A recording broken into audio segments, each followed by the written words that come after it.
Hello, everybody. My name is Jean Marie Nevada. My pronouns are she and her, or ella if you use Spanish. And every single week we get together to talk about something related to LGBTQ inclusion and equality. And this week I am so happy to be with all of my PFLAG family. So a couple of years ago, in April of 2023, we officially rolled out the newest of our PFLAG Connects Communities groups, which is our military families ones, but it was joining some existing groups, our support groups that are held online for Latino, Black, and African American families, Asian American and Pacific Islander families, and now military families. These groups are meeting online. They are creating safe spaces. They are creating spaces where people feel comfortable and happy. I have said many times, people have heard me say this, my visit to our Latino group was my favorite PFLAG support group meeting ever. And we're going to be talking about it today and what we are learning in those spaces. So we have a huge cast of characters for today's show. So I'm going to ask Jamie if we can bring in all of our guests at once, and we're going to do a quick round of introductions. Hey, Laura. And Hey. Lupe. And Stacia. Hi. Hello. I think everybody else is coming in too. We have Kalima and we've got Cathy. I think we are ready to go. So I want to start by doing a quick introduction round. So Laura, I'm going to start with you and kind of go around the screen in order. Awesome. Thank you for having me. My name is Laura Galeano. My pronouns are she and her and ella, if you speak Spanish. I am the PFLAG Connects Manager at PFLAG National, which means I coordinate all of the groups and the people that you see here on the screen today. And I'm just excited to be here. Thank you. Lupe? So my name is Lupe Howell. I am also one of three coordinators. Oh, my pronouns are she, her, and ella for those who speak Spanish. And I am one of three coordinators for the Latino Families Connect Communities. I'm in Orlando, and I thank you for being here. Oh, thank you. Cathy? Hi, I'm Cathy Marcello. I'm the Children and Families Program Coordinator at Modern Military Association of America, and I'm a facilitator in the Military Communities Connects program. Kalima. Hi, I'm Kalima. I use she, her pronouns. You can also call me Queen if you're, down with that. And I am one of the facilitators for the Black African American PFLAG Connects group. Stacia, you're the last but definitely not least to do an introduction. Hi, everyone. I'm Stacia Kato. I use she, her pronouns. First, I'm a proud mom of a trans daughter. Then I'm president of the San Gabriel Valley Asian Pacific Islander chapter of PFLAG. And I'm one of several lovely facilitators for the AAPI Connects group. Thank you. So for people who don't know a lot about PFLAG Connects, I kind of gave a quick introduction to it. I want to make sure that everyone totally understands why the program exists and what is actually happening. So Laura, I'm actually going to start with you. So can you tell people a little bit about why the groups exist and sort of how it is kind of unfolded? Yeah, sure thing. So PFLAG Connects Communities was born out of a need that we were seeing in gaps in care for folks from specific marginalized communities and also folks with shared experiences in the case of the military community. We have chapters that are doing great work in their respective areas. Stacia can attest to that in the San Gabriel Valley chapter. Kalima was part of PFLAG New York City and led the Black Family Circle there. Lupe led a group in Orlando as well for Spanish-speaking folks and Latinos. So there's obviously a need, and we wanted to take that to a more national level to be inclusive of the folks that didn't have that in their backyard. Likewise, with the military meeting, we worked with Modern Military Association of America in order to bring a support meeting into a space that is often very siloed and very insular. So one of the kind of rules, and I'm putting that in my little air quotes, is that you need to be a member of that particular group to attend the meeting, because we want to really kind of create these safe spaces. Could you explain a little bit what the reasoning is on that? And also how you respond, because I think some people very honestly and with genuine curiosity say, I'd love to attend to understand a little bit more, but that's not quite how it works. Can you talk about that a little? Yeah, for sure. I think there's a lot of curiosity, I guess that's the word, for folks outside of the community itself or themselves. And I think it's valid to an extent. I think that education is key in those cases, and I very much direct people to the opportunities to engage and educate themselves in order to understand the community a bit better in their own right and in their own space. It's important that we keep these spaces for the community members. And the reason for that is, you want to create a safe environment for folks to share things that they may not feel comfortable sharing in a space with folks outside of their community. So oftentimes when people come to a PFLAG Connects Communities meeting, it's because they've said to us, and I'm sure many can attest, that they've attended support meetings in other spaces before, but it didn't click for them until they saw people that looked like them, that had similar experiences to them, that could speak to a cultural or just like a sort of like familial aspect that they weren't getting from other support meetings. The fact that, as you said, that I watched everyone's head and I saw a whole bunch of this going on, I think really sort of nails how accurate that actually is.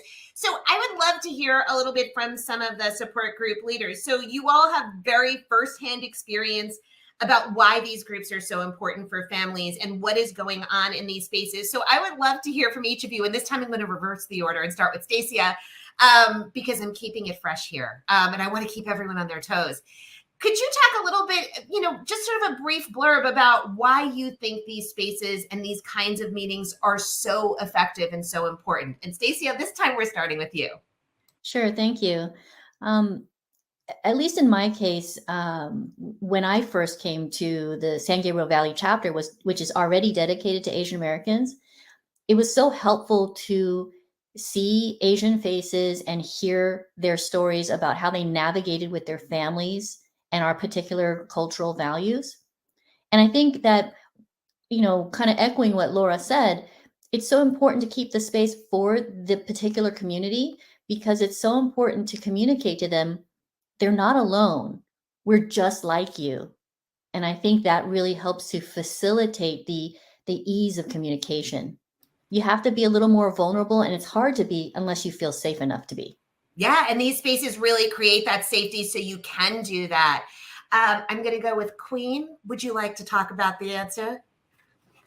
Yeah, so, within the Black community, it's often really stigmatized going to a support group in general, because culturally, it's very much don't talk about your private life, keep it within the family unit type of thing. So seeking support can seem really difficult for folks who are Black. So to have a space where it's all folks who move through the world in a similar way that I do and have similar experiences that I do, it makes it a really, really unique, beautiful space to just be as vulnerable as you can and know that you're not going to be judged, because the people in the room with you probably have the same feelings or have had them in the past. So it's a beautiful thing for me personally, and for the people in my group. They have consistently said that every month that this is a beautiful space for them.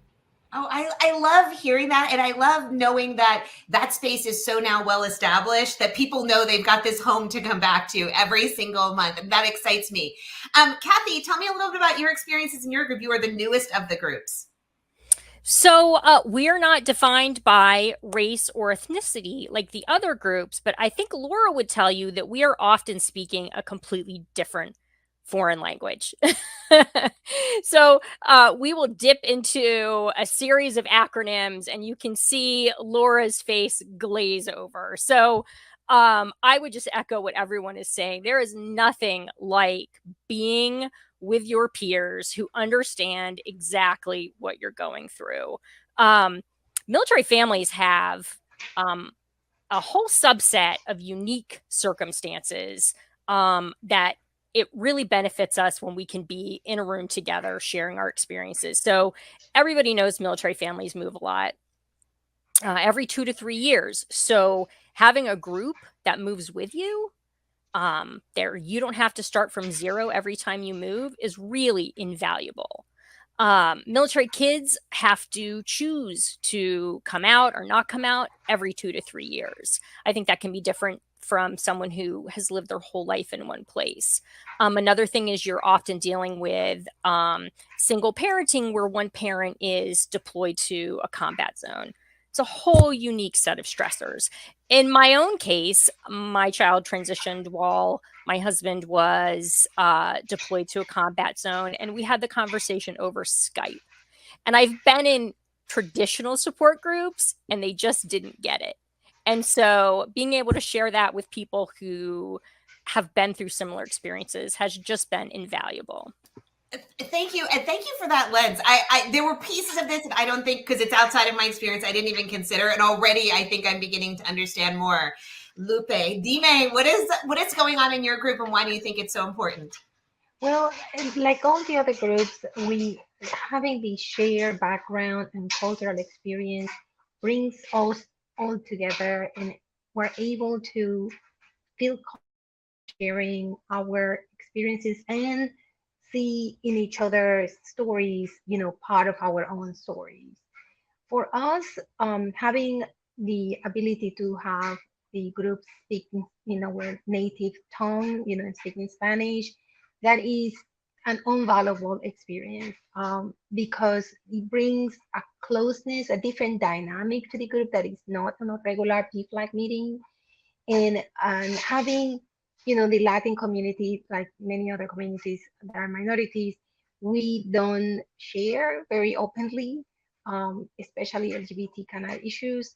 And seeing different countries, we have in our groups, we have even international has joined us, from Ecuador. I think one time we had from Mexico, and it's very rewarding to see how we can help people, from our community, even outside the US. That's something that really touches me and makes me, validate what we're doing. And I had no words how good makes me feel that we can help these people. I always wonder what will happen if we didn't have these meetings available for people. It's true. It's absolutely true. So in all of these spaces, I think that as they evolve and as you've had these support groups, you've had to take on different issues and different topics, and in some cases kind of emerging issues that you're looking at. And I would love to talk a little bit about those. So Stacia, your group has started engaging with parents who perhaps are white and are married to somebody who is Asian, and so they have biracial children. So now you have parents in this group who may look a little bit different than the original group that came in to do some of this support. How did you talk about opening the meetings to those parents too? Well, I thought about this question a lot, and mixed race Asian is a large and growing population that can't be ignored. They have yet another layer of marginalization on them. So if anything, if we're about acceptance, we're about acceptance.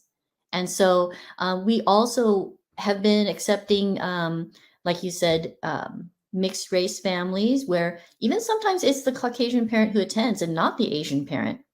Maybe they're the one who needs to understand more deeply what's going on when the Asian parent might already understand these things. And we have a mother who is Caucasian and has adopted from Vietnam, and their Vietnamese child came out. So that's also an interesting point. They attend and they want to know the Asian experience from other parents. And like Lupe, our group is also supporting other participants from Japan and Malaysia, and we're all English speaking, so that's super duper helpful. The way we make sure we keep it a safe space and it's understood that we're here for API groups is we say that in the beginning, and everybody there respects that. And they come to the space understanding that it's a made sanctuary for Asian faces, but we want them to also be there because of their family dynamic. I think that's fascinating. And I think it's kind of an exciting conversation to even consider that we're now looking at multiple levels of questions, even inside of diverse spaces, and how are we going to handle this? Kalima, this has played out slightly differently in your group, I think, because you are also looking at, again, mixed race families and how this is coming into the dynamic. Can you talk a little bit about what it's looked like for you? Sure. So within our group, one of the things that we say in the very beginning is this group is for people who identify as Black, right? It's not for us to tell you you're not Black. If you identify with Blackness, then you are welcome in this group, right? We do have mixed race individuals, like folks who are biracial in our group. They identify with Black, they're welcome in our group. However, if there's maybe a Black person whose spouse is a white person or a non-Black person, we would say that this group is really for the parent or the spouse who identifies as Black, mainly because, within my community, we have the common experience of having to code switch, of having to change ourselves to fit into what we're supposed to fit into. You know what I mean? And in this group, we want that to be clear that that's something you do not have to do. Come as you are, use the vernacular that you use. Even across the country, we all know what we're talking about in terms of slang and things like that. So it's really, really important that we keep this space for folks who identify within the Black community. And that's not saying that we don't appreciate the allyship from non-Black folks, but this isn't the space where we are going to teach you. We're glad that you have support for our community, and we encourage that. However, this is not the space where we're going to educate you. We would want to talk within our community. So that's basically how it is in our group. And so far it's worked very well. And even when someone shows up in the beginning who doesn't identify as Black, they're really understanding. We reach out privately to them, but let them know this is a space for people who identify as Black. And they're like, okay, thank you so much. I'll excuse myself. So we've been really lucky not to have any pushback on that, but it's been pretty seamless so far. Thank you. I just need to acknowledge this conversation is making me so happy right now, because I think we are taking on such important issues and such important new developments that we're navigating. I just think it's so exciting, and I'm so proud that it's happening. And it's happening in this PFLAG space. So Cathy, you already acknowledged that your group is a little bit different than the other groups, sort of the nature of it. And you talked about what some of those reasons are for your group existing that are really unique, that it is about shared experiences. You talked a little bit about your own experience. Can you talk a little bit about some of the things, again, keeping confidentiality because we are PFLAG, but in general, some of the things that are coming up that you are hearing from other families and what they are sharing and what some of these challenges look like? Absolutely. I'd say right now, healthcare is a big issue. With frequent moves, finding a therapist or an endocrinologist with each move and maintaining care can be really complicated. You might move somewhere and it's a year-long wait for a gender therapist, but you're moving again in 2 years. So it can just be really hard to have continuity of care. On the other side of that, 5 out of the 6 states with the largest military populations have really strong anti-LGBTQ laws. In fact, half of those states, half of the 5 out of the 6 top states for military populations already have healthcare bans. And so families are really worried about where they're going to be stationed. And that is so tough. I mean, because unlike some other families, there is no ability to just all of a sudden make this decision that you're going to go somewhere else. You're stationed there, and it really has to be pretty isolating. So I imagine that a lot of good information is getting shared in these spaces too, which is so exciting, because I think often people feel one of the challenges is, where do you even start? So I think that's really incredible. Lupe, you are dealing and leading one of the groups in which doing work bilingually often is a big priority. So I want to ask you 2 questions about this. First of all, how much does language play a role in this? Are you finding that most of the meetings are happening in Spanish? How do you navigate when somebody comes in like me, for whose second language is Spanish, and it gets a little bit tougher? Yeah, so most of the meetings are in Spanish, but we recognize that in the Hispanic community, Latino community, there are people that identify themselves as Latinos, but their first language is not Spanish, and they may not be comfortable speaking Spanish. So we offer in the beginning of the meetings the option to either have a separate Zoom room that will be in English, or having translate for them in the meeting. And most of these people speak Spanglish, and we give them the option, right? We say, do you want to stay or do you want to go separate? The majority of meetings right now are speaking Spanish, but we always offer that option. Thank you. And a sort of follow-up question to that. There is a lot of conversation about the meaning of words and what words might imply and what people might bring into a certain word. Even words like soporte can have a negative connotation. Yes. How do you navigate that when it comes up and somebody seems to get uncomfortable with it? Well, I think we use the words discusiones, rather than apoyo or soporte or support. No? And also, when we say apoyo, we mean we say it in a way, it's like apoyo nuestros hijos, right? It's like backing your children. So that's how we manage that. And do you find that people open up to those conversations, that they're happy when they actually have things sort of reframed for them? Is there a sense of it's going to be okay now? Yeah, I think it's very familiar where meetings kind of just roll easy and very comfortable. And so, it just kind of just works out. It's such good news to hear that. And I think it gives such opportunities for growth and for learning from each other about how we even understand some of the language that we're using. So there is a lot to be learned when you hear people's stories. So going around and this time, yes, we'll start with Stacia again, because you went first last time. I'd love to hear what some of the big themes are that you are hearing in your meetings, what kind of things people are looking for, or even what they are struggling with, because I think we'll hear some similarities and maybe some differences too. One of our longtime board members, a proud Korean dad of a gay son, puts it this way: when your child comes out of the closet, oftentimes the Asian parents go back into the closet because they don't know who to talk to. They don't have any friends with similar experience. And that's why we're there, because we want to help them out of the closet too. There are themes of shame, fear. Did I do this to my child? Did the American schools do this to my child? All of which we understand are not true. And so giving them education, support and education, and letting them know we've already walked this journey ahead of you.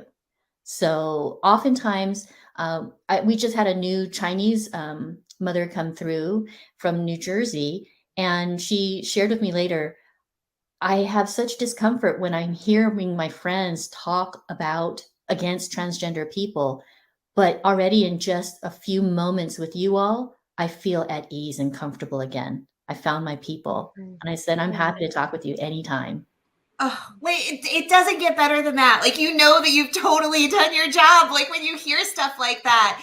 Kalima, what about you? Any major themes that you hear emerging? Yes, in our group, religion comes up pretty often because, Black people in general, church is a big part of our culture. I just want to preface this by saying within all religions, there are accepting individuals, right? So I'm not saying that Christianity in general is a rejecting religion, but a lot of us have a common experience of growing up in a church that preaches against the identity that we feel we are, or that our children feel that they are. So it comes up a lot, and unlearning the things that we were taught, and also finding comfort, even if you still identify within that religious space, how to find people within that space that are also accepting and affirming is a beautiful thing as well. A lot of us are still consider ourselves spiritual or religious, and then to find camaraderie with folks who have had negative experiences is really uplifting, and really it provides a lot of hope for our kids especially. Yeah, because I think that you brought up a really important point, that often there are these intersecting identities. It's not just about race and ethnicity. It is often about belief too. And that plays a huge role. Thank you. Cathy, other themes that you're starting to hear, because you did talk about care in a big way. Is there anything else that you've been hearing pretty consistently? Yes. So one really interesting theme was that I thought I was alone in doing the navigation of moving to a new place and figuring out if all the new people you were meeting that you think are really great are actually going to accept you and be your friend when they find out who you are or who your children are. And I kind of thought those mental gymnastics were mine alone. And how comforting it was to find out that basically everyone was doing those same, and I'm sure everyone in this group was doing those same mental gymnastics of, oh, I like you, I hope you don't turn out to be a bigot.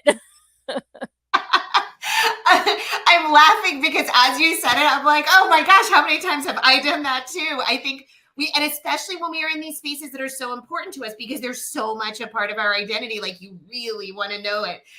Thank you. And Lupe, major themes that you have heard coming up over and over. Yeah, like others here, one of the one that really keeps coming over and over is religion. You know, the Latin community has very deep roots in religion, and you know, all of that is baggage and contradiction to, you know, to support of our children. There's a little guilt involved on that, and also families, you know, families and religion kind of goes together, extended family, right? How to navigate family, how to navigate, you know, your own internal, you know, beliefs is a struggle. And also another one that comes a lot is fear for our children, fear in the community that something may happen to your child, and not knowing how to navigate. We have many of our parents are, you know, recent immigrants. They didn't grow up here. They don't know what to do when their children come out, and they're really looking for guidance. And our stories that we are ahead of them, our own journey, show them that there is kind of like a template, everything's going to be okay. And it really helps them to move forward and to seek the help they need and get it. Yeah. And I think all of your groups are proving to people you don't have to be one or the other, part of one group or the other group. You can be everything all at the same time. Okay, so Jamie is letting me know that we're getting super close to time. So I'm going to do a speed round with everybody to wrap up. And Laura, I'm going with you because we started with you. And so you get to do the last question, which is, I want everybody to give one piece of advice to people listening who say, you know, I want to be more inclusive. I want to do a better job supporting people maybe who are different from me. What's one of the big lessons that you have learned? Laura, you go first. Thank you. I've loved listening, so I feel like I'm in a bubble right now. So my piece of advice is to just listen to folks in the community and really hear what it is that they're asking for. I think well-meaning allies sometimes jump the gun when it comes to support, and they're like, I'm going to do this thing. And that thing is not something that the community is necessarily asking for. So it's just listen and learn is my main piece of advice. I love that. And I too have been in the bubble, so I totally get it. I've been enjoying listening too much. I'm going to jump around. Kalima, you go next. Yes. So I would say to find out who's doing the advocacy work in your local area and ask them what kind of support they need, and what you can provide support to them. So that's short and sweet. That's the type of advice I would give. I love that. It's don't assume, make sure that you ask. Stacia, you're up next. Sure. If you really want to be available for people, you never know where they are. So actually, if you are visible with a small indication that you're a supportive and safe person, like a little rainbow bracelet or something, it could mean the world to someone. I love that. Lupe. I am going to say, educate yourself. There's plenty of materials in the PFLAG National and your local national, but I'm going to say something.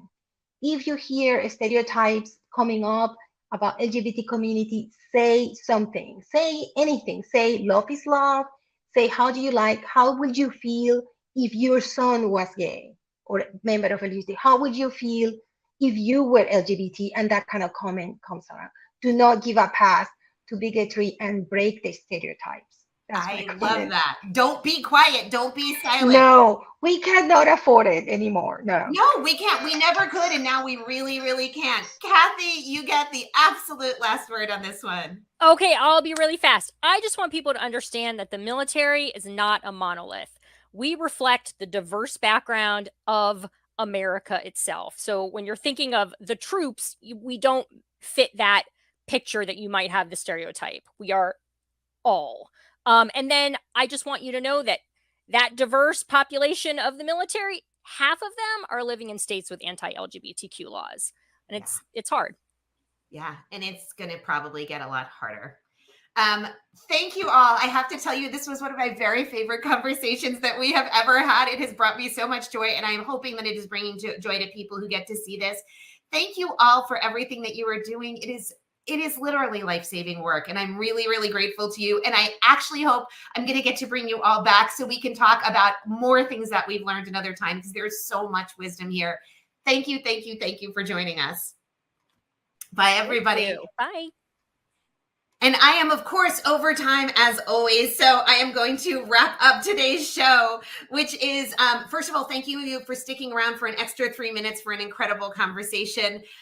Reminding you that if you want to learn more about PFLAG Connects Communities, you can learn all about that on the PFLAG website at pflag.org.